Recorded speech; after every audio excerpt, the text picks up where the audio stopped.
ಇಂಥ ಘಟನೆಗಳ ಆದಾಗ ಸಿಟಿ ರವಿಯವರು ನಮ್ಮಂಥವರ ನಿರೀಕ್ಷೆ, ಇಬ್ಬರು ಪ್ರಬುದ್ಧ ನಾಯಕರಿದ್ದೀರಿ, ಇಬ್ಬರು ಕಷ್ಟಪಟ್ಟು ಮೇಲೆ ಬಂದಂಥವ್ರು ಇದ್ದೀರಿ, ಪರಸ್ಪರ ಕೂತ್ಕೊಂಡು ಮಾತಾಡಬೇಕು ಅಂತ. ಹೊರಟಿಯವ್ರ ಚೇಂಬರ್ನಲ್ಲಿ ಅದೇನಾರು ಆಯಿತಾ? ಮೇಡಮ್ ನಾನು ಹಂಗೆ ಅಂದಿದ್ದಲ್ಲ ಹಿಂಗೆ ಅಂದಿದ್ದೆ, ನೀವು ಅಪಾರ್ಥ ಮಾಡ್ಕೊಂಡ್ರಿ ಅಂತ ನೀವು ಹೇಳೋದು, ಇಲ್ಲ ರೀ ನಾನು ಕರೆಕ್ಟಾಗಿ ಕೇಳಿದ್ದೀನಿ ನೀವು ಕೆಟ್ಟ ಶಬ್ದನೇ ಬಳಸಿದ್ರಿ ಅಂತ ಅವರು. ಒಂದು ಆ ಥರದ್ದು ನನ್ನ ಹತ್ರ ವೈಯಕ್ತಿಕವಾಗಿ ಸಭಾಪತಿಗಳು ಕರೆದು ಕೇಳಿದರು. ನಾನು ಎಕ್ಸ್ಪ್ಲೈನ್ ಮಾಡಿದೆ.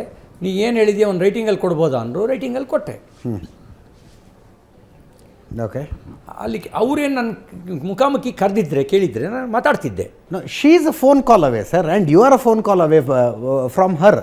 ಇಬ್ಬರಲ್ಲಿ ಒಬ್ಬರು ಅಣ್ಣ ಹಿಂಗಾಗಬಾರ್ದಾಗಿತ್ತು ಅಂತ ಅವರು. ನೀವು ಯಾವಾಗಲಾರು ಅವ್ರು ಸಿಕ್ಕಿದ್ರು ಒಂದು ಮಾತು ಕೇಳಿ. ಓಕೆ, ಇಲ್ಲ ನಾವು ಕರೆದ್ವಿ ಆ್ಯಕ್ಚುಲಿ ಈ ಚೇರ್ನಲ್ಲಿ ಅವ್ರನ್ನೇ ಕೂಡಿಸಿ ಮಾತಾಡಿಸ್ಬೇಕು ಅನ್ನುವಂಥದ್ದೇ ನಮ್ಮ ಬೈಕ್. ಇನ್ನೂ ತನಕ ಪ್ರಯತ್ನ ಮಾಡ್ತಾನೆ ಇದೆ. ನಾಳೆ ಬಂದರೆ ನಾಳೆ ಯಾವಾಗಲಾರು ಸಿಕ್ಕಿದಾಗ ಕೇಳಿ, ಬೇಕಿದ್ರೆ ನೀವು ವ್ಯಕ್ತಿಗತವಾಗಿ ಸಿಕ್ಕಿದಾಗಲಿ ಬೇರೆ ಸಂದರ್ಭಗಳಾಗಲಿ ನಿಮ್ಮ ಅವರ ಸಂಬಂಧ ಹೇಗಿತ್ತು ಅಂತ ಕೇಳಿ.